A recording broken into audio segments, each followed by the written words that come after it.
Farage. At 8, join Mark Stein. And at 9, Dan Wootton Tonight, followed by Headliners.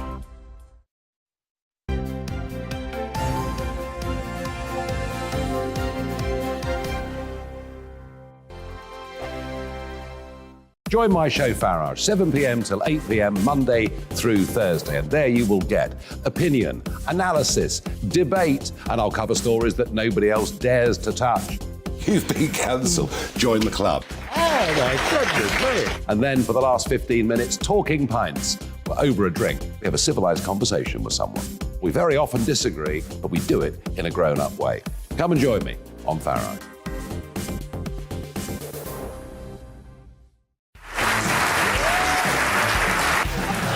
My name is Andrew Doyle. Join me every Sunday evening at 7 p.m. for Free Speech Nation. This is a show where we address current affairs and news stories of the week with the help of two wonderful comedian panellists. I brought in comics because I want to give it a lighter edge, and also they work for less. See you there.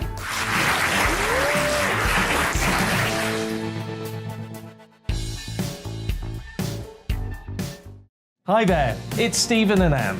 At breakfast from 6 a.m, you'll always be caught up with everything you need to know, the latest headlines, opinions and debates. We'll bring you the good news and the bad, but most of all, we're here for you. Remember, send in your views and let us know what you would like us to talk about. That's because we're your news channel. And every morning at 6 a.m, it's breakfast on GB News. I'm Dan Wootton. Join me Monday to Thursday from 9 to 11 for the feistiest and most fun news debate on TV, where free speech reigns. I'll bring you a sharp take on the day's biggest stories, bombshell newsmaker interviews, and A-list guests. And I guarantee you, no spin, no bias, no censorship, and no reason to go to bed. That's Dan Wootton Tonight, Monday to Thursdays from 9 on GB News.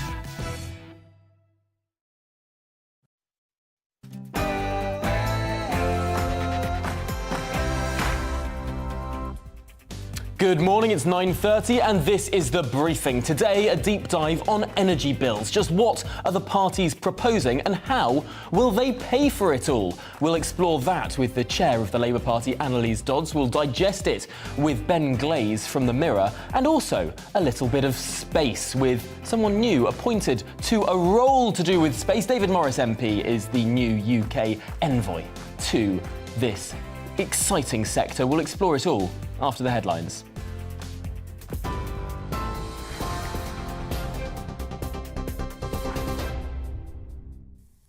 A very good morning to you. It's 9:30. I'm Rosie Wright, keeping you up to date on GB News. Ukraine says it's taking back territory occupied by Russia in several areas of the front line after a counterattack. Ukrainian forces have launched an offensive near Kherson in the south of the country. President Zelensky is urging Russian troops to flee. Britain's Ministry of Defence say long-range precision strikes continue to disrupt Russia's resupply efforts. However, the Kremlin insists the assaults have failed. A murder inquiry is underway after a 21-year-old man died after being stabbed at the Notting Hill Carnival.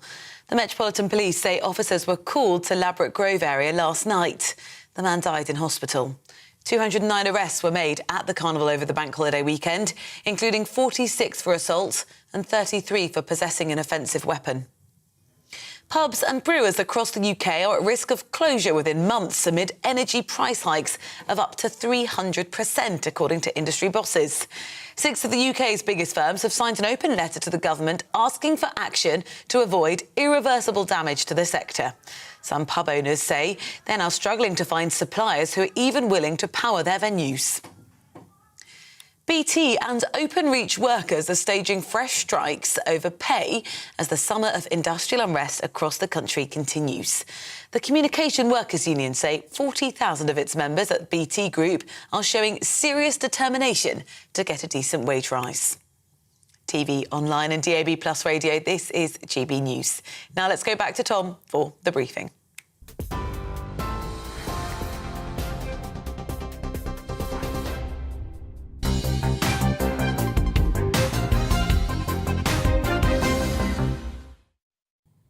Good morning, it's 9:33 and this is The Briefing with me, Tom Harwood, on your TV and your radio. Now, first this morning, I'm joined by Annalise Dodds, the chair of the Labour Party and the Member of Parliament for Oxford East. Annalise, thank you for your time this morning. Now, the Labour Party has come out swinging against the Tory frontrunner, likely Prime Minister this time next week, Liz Truss, saying that she's flip-flopped on the idea of handouts to help with energy bills. Labour, for its part, has said it will freeze bills for 6 months, a policy that on a month-by-month basis costs more than furlough did. How would Labour pay for it all? Good morning, Tom. Well, we've been very clear about how we would pay for that policy to make sure we don't see that catastrophic increase in the price cap. We said, first of all, that we would be plugging those enormous holes in the windfall tax that the Conservatives belatedly introduced. So, for example, their investment write-offs that are ultimately meaning many companies are simply not paying much of that windfall tax. We'd stop that. We would start that tax earlier, when actually those record profits started to be made by the oil and gas producers. And I think that really shows whose side Labour is on. You know, it took a very, very long time for the Conservatives to agree to a windfall tax in the first place. They belatedly introduced one, but one full of loopholes. Labour said we would fix those. We would use that money to then make sure that we got people's bills down. And, you know, it's really important that we do this, because energy price rises, as you know, they're a big contributor to inflation. If we manage to stop that price rise, that price cap rise going through, then we would be reducing the rate of inflation. That would, for example, get the cost of government borrowing down as well. So it's really important that Truss actually listens to what Labour's calling for and stops flip-flopping about with all these different plans that she seems to be floating, actually gets a grip and says that she'll commit to Labour's plan. Now, I'm looking at the numbers here. For debt interest, certainly paying less on that this year would save money. That's getting inflation down, of course, would lead to that. The IFS has said, however, that that would be a false economy because it would be more to charge next year. So whilst in the short term that might save money, it might not create so much room in the long term. And when it comes to the windfall tax, Labour's own numbers say that backdating it and plugging those, as you would describe them, holes, as the government says, investment allowances, that raises just £8 billion. For 6 months of freezing energy bills, assuming that all the forecasts are absolutely correct, that costs £30 billion. That's an enormous gap that doesn't look like it's been filled. Yeah, sorry, Tom, on the technicalities of some of that, I think that was a little bit confused, if I may say so, around the IFS's point. I think they were saying something subtly different, but I don't want to go into all the detail of that. I don't think it'd be very interesting for the viewer. Just to say there is a third element that would need to be going in here, which is that already allocated funding by government. We think it's important that actually the government says now that it would use that funding to support Labour's plan.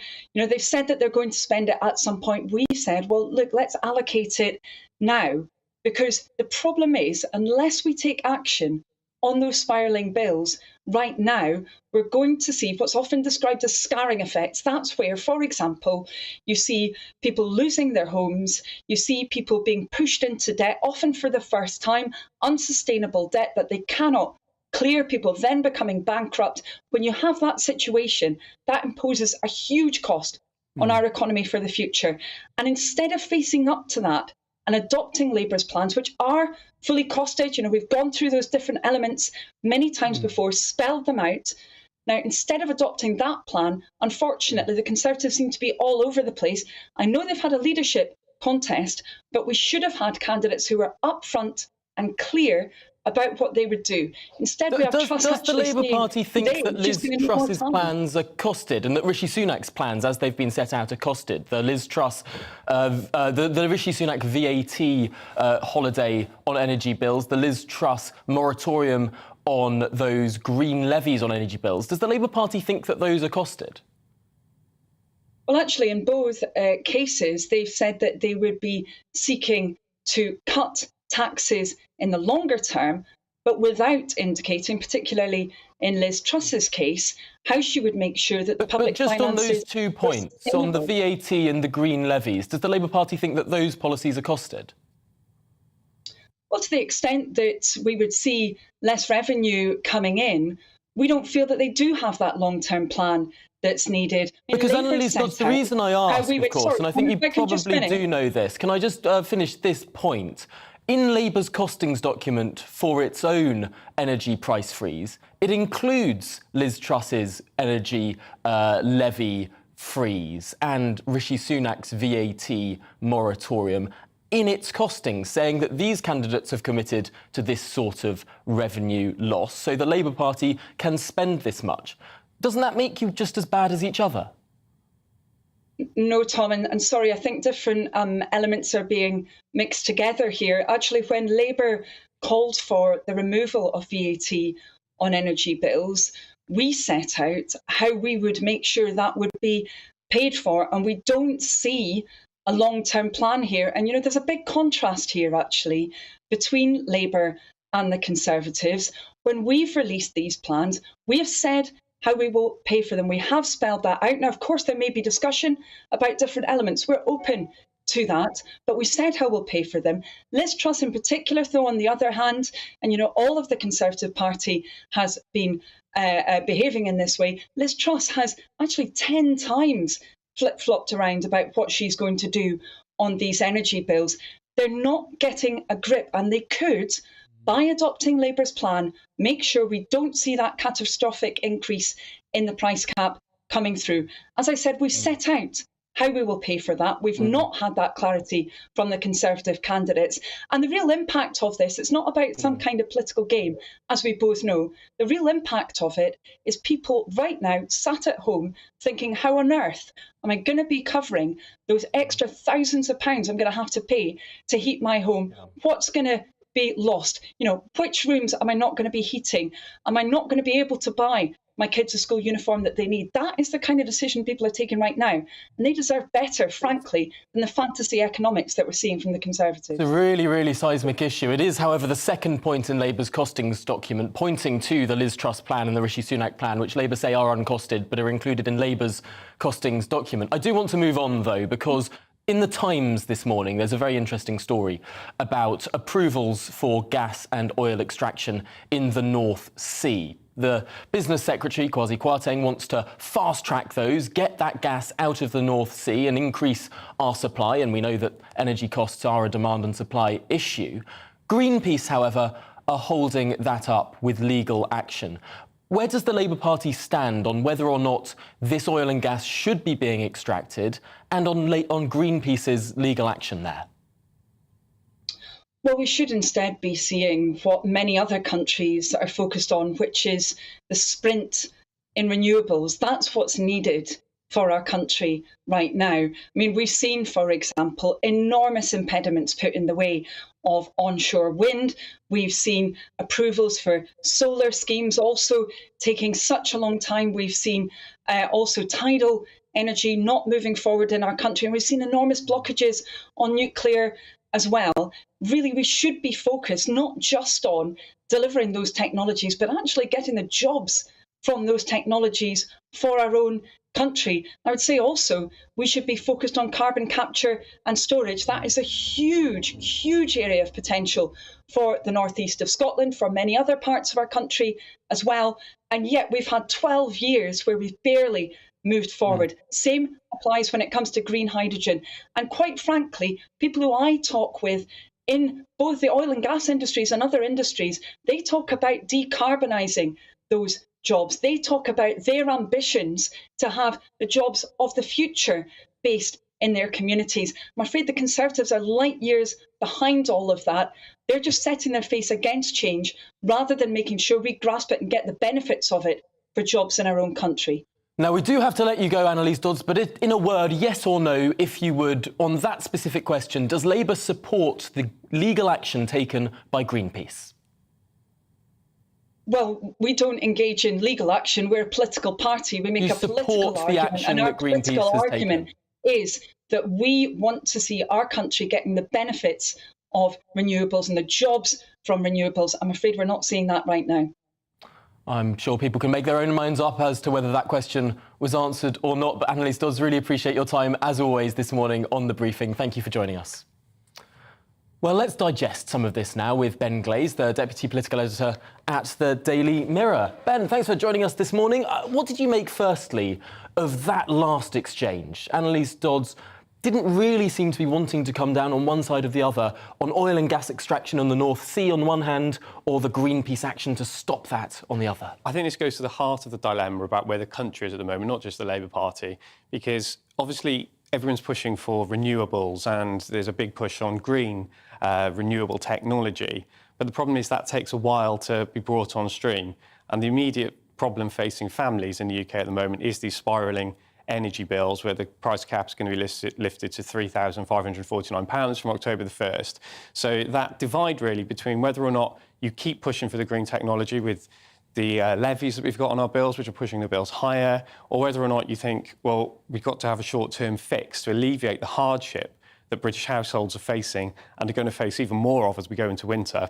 That is the dilemma facing Labour, facing the Conservatives and facing the economy as a whole. I suppose it seems very, very difficult from all sides of the political spectrum on these issues. It seems like, judging by that interview, the Labour Party certainly isn't going to condemn Greenpeace for taking that legal action, i.e. preventing the extraction of that oil and gas. But on the other hand, over the weekend, we were seeing Conservative MPs campaigning in their southeastern constituencies to stop solar farms being built. If the Labour Party is going to stop the fossil fuels and the Tories are going to stop so many onshore renewables, we're really in a bind here, a complete bind with no movement in either direction. Totally. There's been stalemate on how to deal with Britain's energy crisis for decades, really. This goes back. Successive governments haven't invested enough in nuclear. There's been problems with the moratorium now with onshore wind power. The Conservatives are not going to go for that. Labour supports onshore wind power. It's one of the cheapest ways to generate electricity, and it's clean. It is an eyesore on the landscape, and in certain rural constituencies for the Conservative heartlands and some Labour rural constituencies, such as they are,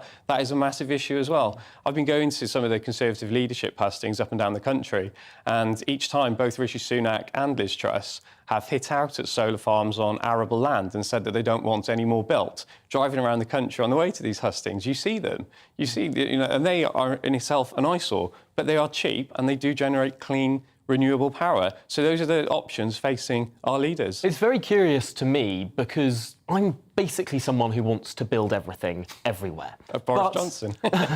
but when you listen to a Conservative leadership contender talking about, for example, shale gas extraction, which is very popular with the Tory grassroots, that's no doubt an eyesore and a blot on the landscape, potentially in the same way that a wind farm would be or a solar farm would be.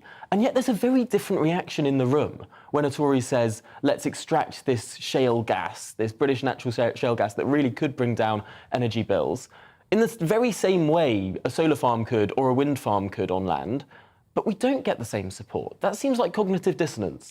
I think when you're talking about shale gas and fracking, when Conservative activists think of it, they don't think of it as taking place in Surrey and Hampshire, in those strongholds, the Conservative shires. They think of it as taking place in the Bowland Shale in Lancashire, where there's a rich seam of shale waiting to be extracted.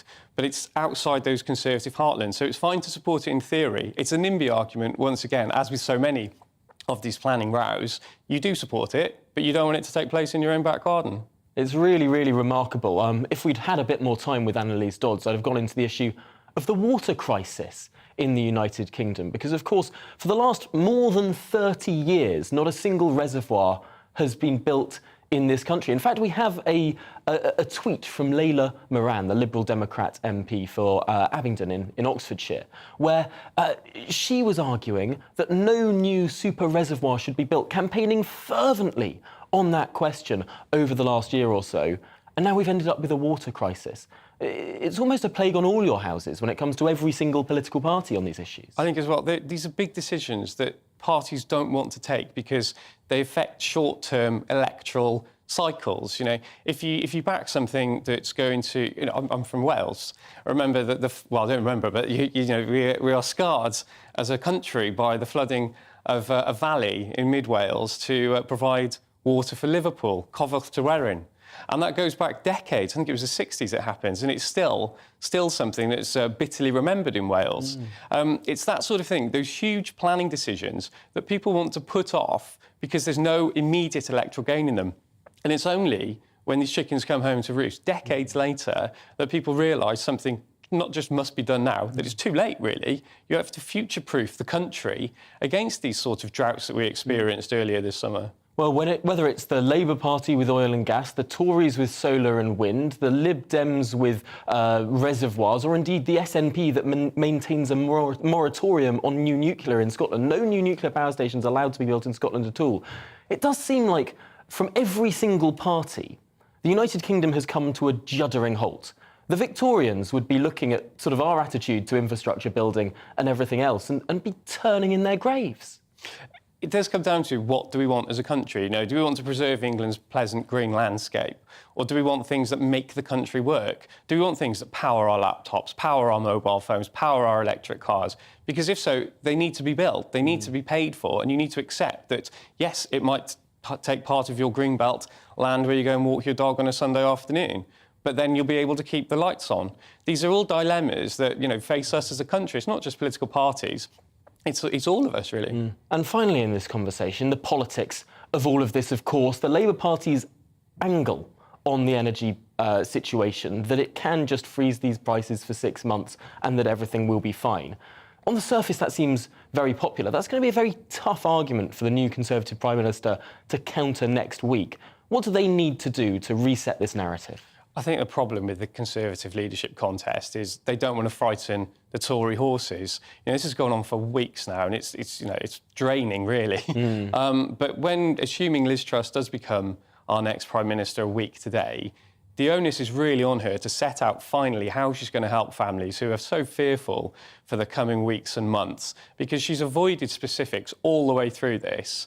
You know, at one of the hustings, she said, no more handouts, and got the biggest cheer of the night amongst the Conservative faithful. Well, the argument is, it's not them who are going to be worse affected by the rise in energy bills. So she has to govern for the whole country. At the moment, she's obviously trying to win a leadership election, the votes of 160,000 Conservative Party members.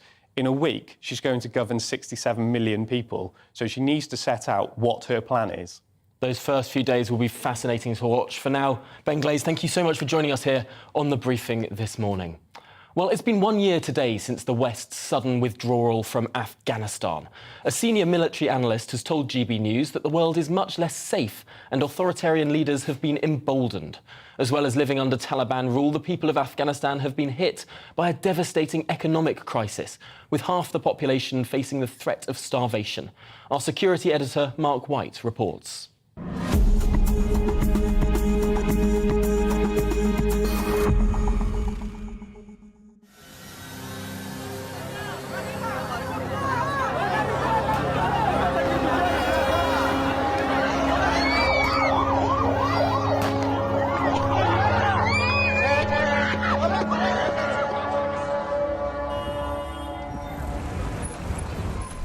Months on from the chaos and the carnage of a sudden, badly managed withdrawal, Afghanistan has all but disappeared from our nightly news bulletins.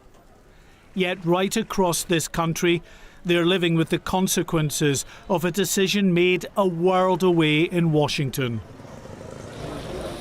Here in the capital and elsewhere, the queues at the UN's World Food Programme feeding stations are constant. Afghans who just a year earlier held down respectable jobs, now forced to beg for handouts. My husband was martyred the day the Taliban came to power a year ago. We had some savings from his service to the Afghan army over the last 15 years. Now all that is finished. People cannot afford things from my shop now. There's no business for people. The sanctions have had a huge impact on our businesses. The Afghan assets frozen by America are essential for food security and the value of our currency. The United Nations has described the situation here as the world's largest humanitarian disaster, with over half the population facing the threat of starvation. It is the outcome many had feared that they'd warned would follow from the decision by US President Joe Biden to exit Afghanistan 2 decades after coalition forces first entered this country. The Taliban took full advantage, and as they rolled towards and then into the capital, panicked Afghans, many who'd worked for the government and coalition forces, scrambled to get out. At Kabul airport, US, British and other troops tried their best to manage the withdrawal, but increasingly desperate locals broke through the airport's perimeter.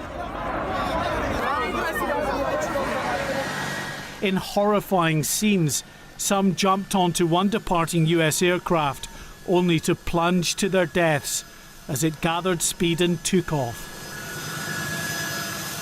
As the world watched, President Biden doubled down on his decision to pull out. I was not going to extend this forever war, and I was not extending a forever exit. Just days before the end of the pullout, in the huge sewage canal alongside the airport, where thousands had been queuing, a suicide bomb attack by the Islamic State. 13 members of the US military were among the more than 180 killed. Right across the political spectrum, in the US and beyond, President Biden's handling of the Afghan withdrawal has been widely criticised, branded a low point in America's standing in the world. Many analysts believe it simply emboldened autocrats like Vladimir Putin. The message that our withdrawal sent to the world, which I believe helped encourage President Putin to invade Ukraine. I think the reduction in US international credibility and reliability, I think, has made the world much, much less safe. In the years since the pullout, the UK has taken more than 20,000 Afghans as part of the resettlement programme, but many more remain trapped in country and unable to leave. Throughout Afghanistan, Taliban promises they've changed, that women could continue to work and girls would get a full education, have fallen way short. On the security side, fears remain that extremist groups will continue to take hold here. One Western documentary maker who spent a significant amount of time with the Taliban has documented their continued fight against Islamic State. It's one extremist group he says the Taliban seem determined to confront. The strong part of the Taliban is actually security. They have been fighting Islamic State for 6 years now. So that's the thing they can do.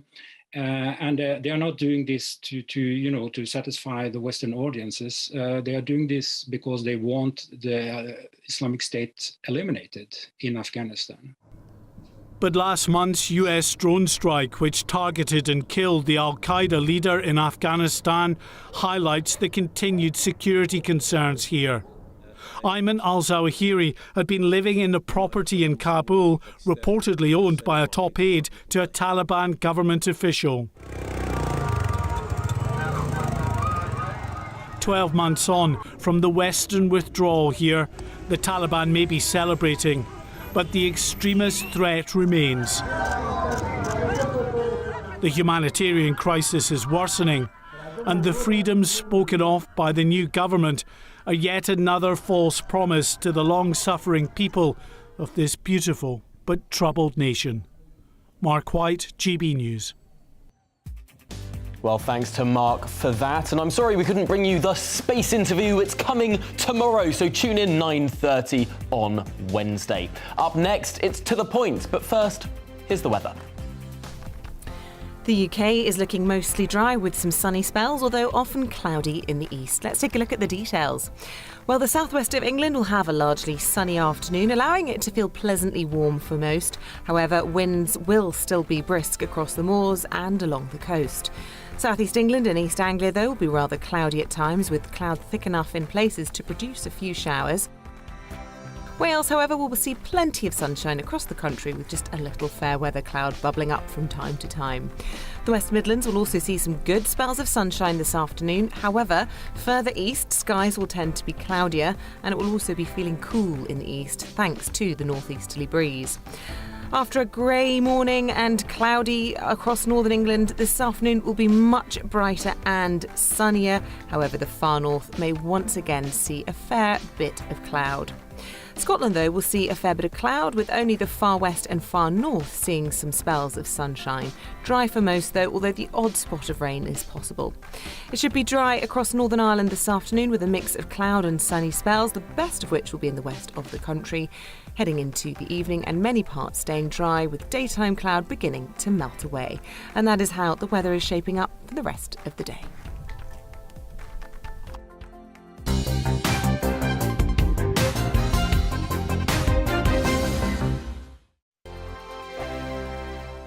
Join my show Farage, 7 p.m. till 8 p.m. Monday through Thursday. And there you will get opinion, analysis, debate, and I'll cover stories that nobody else dares to touch. You've been cancelled. Join the club. Oh, my goodness me. And then for the last 15 minutes, talking pints. Over a drink, we have a civilised conversation with someone.